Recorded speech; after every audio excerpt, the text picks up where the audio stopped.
L'échec du projet républicain en raison de nombreuses tensions. 1848-1852. Quels sont les facteurs qui ont mis fin à la Seconde République ? Pour étudier ce point de passage de l'histoire française, nous étudierons les événements dans l'ordre chronologique, c'est-à-dire que nous partirons de la mise en place de cette Seconde République pour en venir à sa chute. L'acteur que nous pouvons considérer comme principal de cette Seconde République est Louis-Napoléon Bonaparte.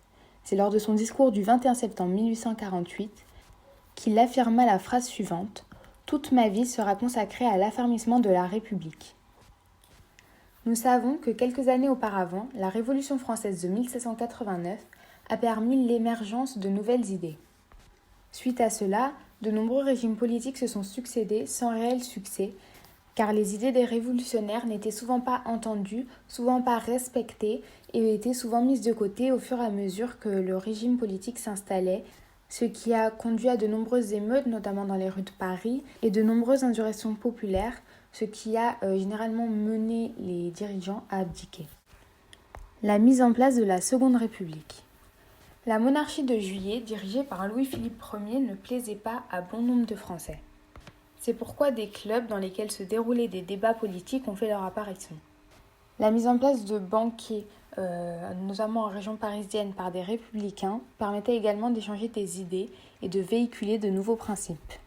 La volonté du peuple à changer de régime politique s'est fait sentir en 1847, lorsque la question de la démocratie représentative fut beaucoup abordée lors de ces débats politiques.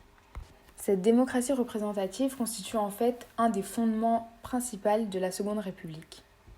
Personne ne savait encore réellement comment amener cette Seconde République, mais des idées de toutes parts fusaient.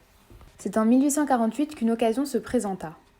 En effet, Louis-Philippe, qui était l'actuel dirigeant de la France, a interdit l'organisation de banquets. Les participants se sont donc offusqués car supprimer ces banquets revenait en quelque sorte à supprimer leur liberté d'expression.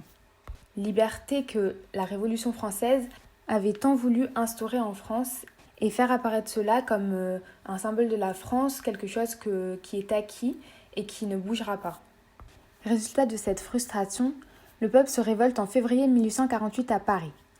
C'est un tournant réellement décisif pour les républicains, car il va permettre, le 24 février 1848, de proclamer la Seconde République. Cette proclamation fut faite par Alphonse de Lamartine, qui était une personnalité également très impliquée dans cette Seconde République, et qui souhaitait faire régner en quelque sorte les idéaux républicains. Un gouvernement provisoire fut donc mis en place suite à cela, donc composé de républicains qui pouvaient être socialistes comme libéraux. Ils étaient dirigés par Dupont de l'Eure, qui était un ancien révolutionnaire qui s'est battu pour les idéaux de la République et qui voulait à tout prix une République pour la France. C'est donc vers lui que le peuple s'est tourné pour commencer tous ensemble cette Seconde République.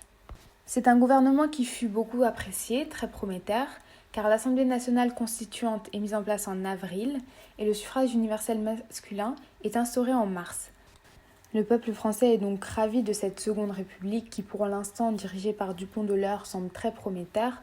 Le gouvernement assure qu'il accédera à leurs demandes, qu'il écoutera leurs voix. Ce changement de régime politique est donc grandement apprécié et partagé par la majorité de la population. La Seconde République, avancée et ambition.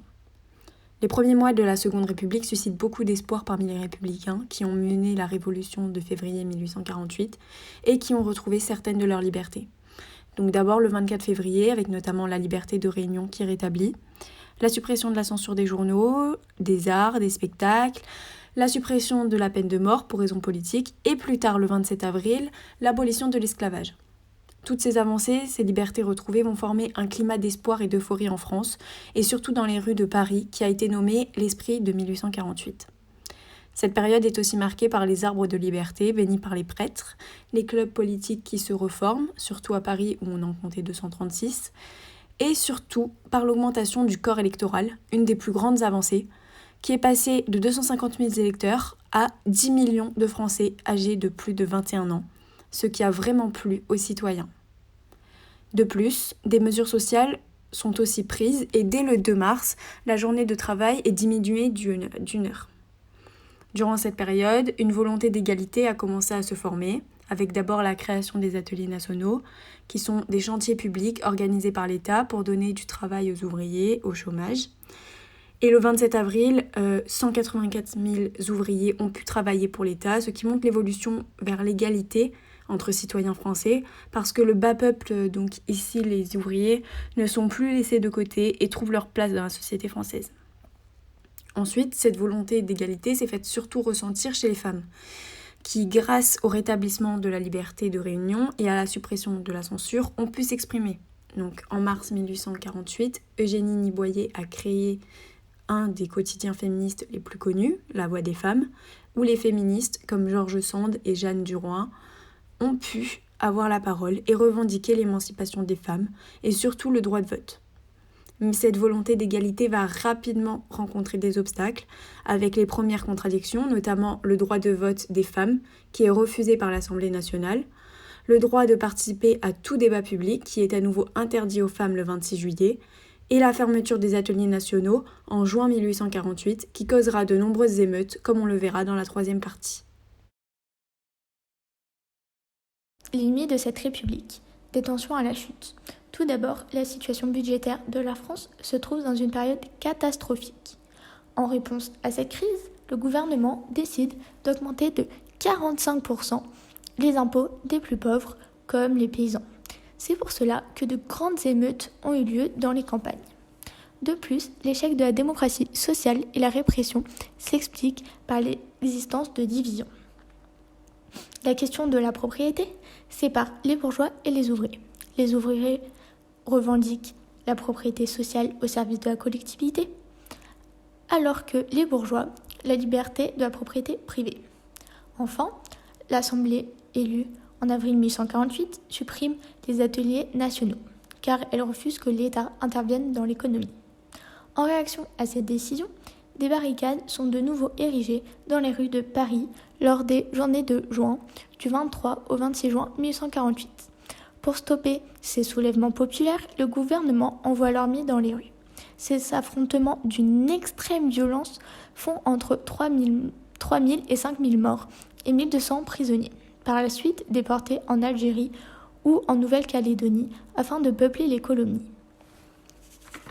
Louis-Napoléon Bonaparte se fait élire le 20 décembre 1848 président de la République. Pendant son mandat, il modifie la loi des Burggrefs qui a été votée par l'Assemblée nationale de la Seconde République. Cette loi organise le suffrage universel masculin. Louis-Napoléon Bonaparte la modifie le 31 mai 1850. Elle se nommera donc la loi de 31 mai 1850. Dans cette loi, l'obligation est d'avoir domicilié 3 ans dans la même commune pour pouvoir voter.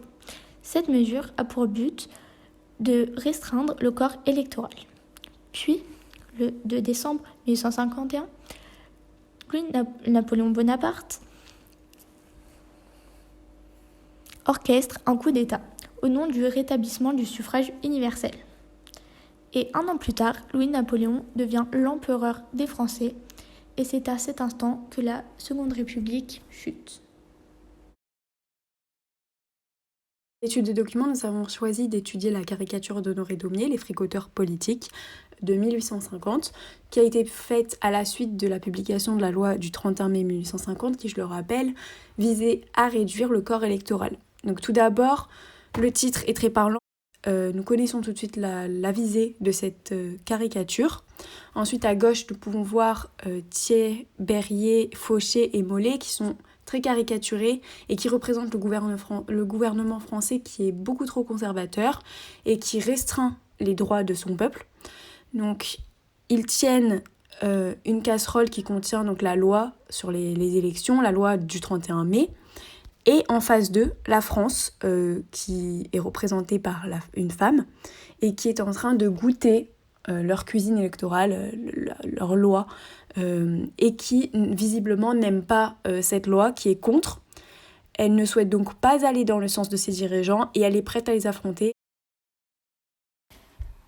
En conclusion, l'élaboration de la Seconde République débute en février 1848. Nous sommes dans un contexte d'euphorie, on parle d'esprit de 1848 et nous sommes face à une république sociale et fraternelle. Donc tout d'abord, cette seconde république débute avec un gouvernement provisoire. Mais cette joie n'est que de courte durée car suite à l'élection de l'Assemblée constituante et la fermeture des ateliers nationaux, le peuple se révolte lors des journées de juin 1848 très connues. Les espoirs que plaçait donc le peuple français en cette nouvelle république diminuent de plus en plus et le doute plane même jusqu'à la mise en place du gouvernement officiel. Donc après la nouvelle constitution qui fut élaborée en novembre 1848, Louis-Napoléon Bonaparte accède enfin au pouvoir. Il est donc le premier président officiel de la Seconde République. Mais c'est ce même Louis-Napoléon Bonaparte qui va le 2 décembre 1851 faire un coup d'État et restreindre toutes les libertés du peuple. Il va donc en fait dissoudre l'Assemblée par le biais du plébiscite. La République n'existe plus, c'est le début du Second Empire.